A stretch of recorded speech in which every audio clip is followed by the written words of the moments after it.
Hi there, it's Mark Wickham here, professional speaker and Amazon #1 best-selling author, helping the accounting profession master value pricing.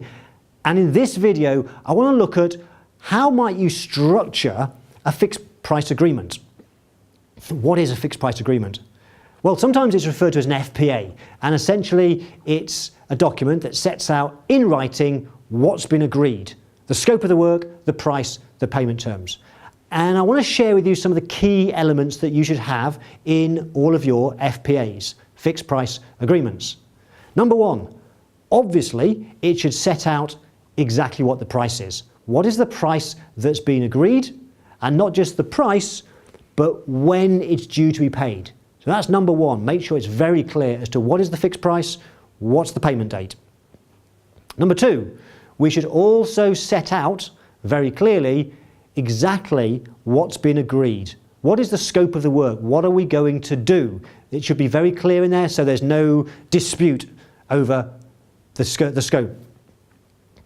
Number three, what we should then do is we should give the client choices, give the client options. It's an important part of the pricing process, giving people options. And having then done that, having given them options when we had the conversation with them, what we do in our fixed price agreement is we confirm the options they've chosen, but also the options they've declined. And the reason for that is we want to make it very clear as to not just what's in the scope of work, but what's outside the scope.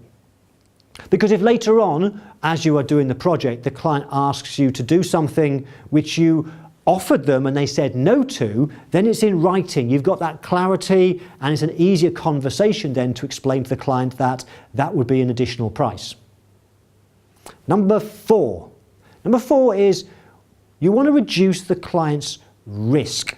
You want to make it easy for them to sign and go ahead. So we want to reduce risk in a number of ways. It could be we have guarantees. It could be as simple as a cancel at any time policy. And that would be a really good one if you are selling a service which is an ongoing, recurring fee for something the client might not be totally sure is right for them.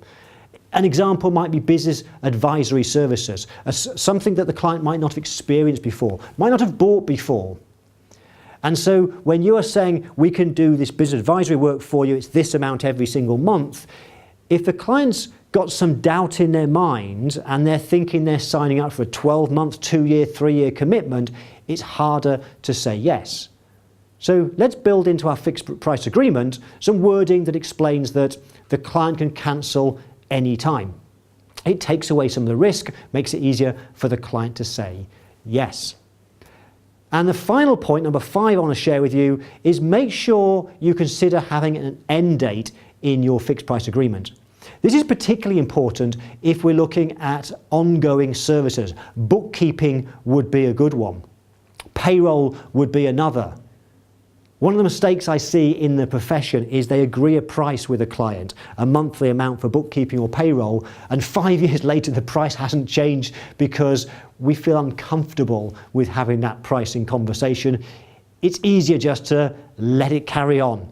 But that's lazy. What we should be doing is making it very clear to the client, this is a contract for, let's say, 12 months, and that we will then revisit the price for payroll or bookkeeping or whatever. So make sure your fixed price agreement has a very clear end date. It doesn't go on forever, because we should review prices at least once a year.